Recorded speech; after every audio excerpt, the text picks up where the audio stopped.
జిల్లాల్లో భూగర్భ జలాలు అడగంటి పొలాలు ఎండిపోతున్నాయి. సాగునీళ్లు అందక బీటలు వారుతున్న పంటలను చూసిన రైతులకు కన్నీళ్లే దిక్కవుతున్నాయి.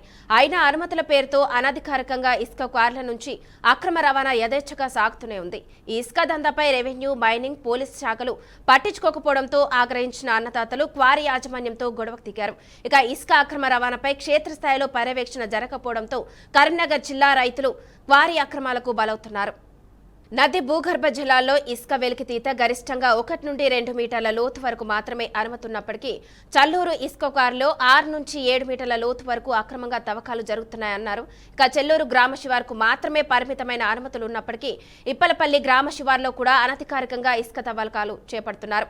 అయితే ఇసుక తవ్వకాలకు అడ్డుగా ఉన్న కారణంతో ఇప్పలపల్లి, చల్లూరు, మంచిర్యామి గ్రామాలకు చెందిన రైతుల సొంత నీటిపారుదల వ్యవస్థలను కూల్చివేసి మోటార్లను బావుల్లో పడేసి పూడ్చివేశారు.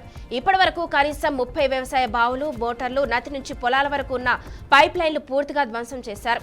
దీనివల్ల ఇప్పలపల్లికి చెందిన సుమారు 170 మంది రైతులు, చల్లూరుకి చెందిన 10 మంది రైతులు, మంచిర్యామికి చెందిన 20 మంది రైతులు తమ పంటలకు నీరు అందక తీవ్ర నష్టాన్ని ఎదుర్కొంటున్నారు. కరీంనగర్ జిల్లా వీణవంక మండలం అప్పలపల్లి గ్రామంలో చల్లూరు ఇసుక క్వారీ యాజమాన్యం, ఇప్పలపల్లి రైతుల మధ్య ఘర్షణ చోటు చేసుకుంది. దీంతో మానవ హక్కుల వేదిక, పర్యావరణ పరిరక్షణ వేదిక, రైతు సమస్యల సాధన సమితి ఆధ్వర్యంలో 5 సభ్యులతో కూడిన నిజ నిర్ధారణ కమిటీ క్వారీ ప్రాంతంలో క్షేత్రస్థాయి పర్యటన నిర్వహించింది. సంఘటనా స్థలాన్ని సందర్శించి రైతులతో మాట్లాడి పరిస్థితిని పరిశీలించారు.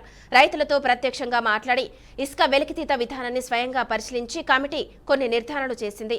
రైతుల ఫిర్యాదులను పక్కన పెట్టి క్వారీ యాజమానికి అనుకూలంగా అధికారిక నివేదికలకు తయారు చేయడం దారుణమని కమిటీ అభిప్రాయపడింది.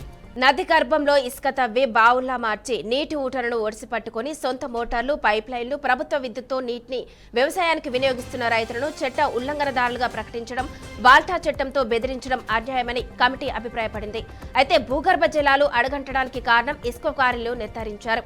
చట్టాన్ని రైతులపై కాకుండా అక్రమ క్వారీ యాజమాన్లపై ప్రయోగించాలని కమిటీ డిమాండ్ చేసింది.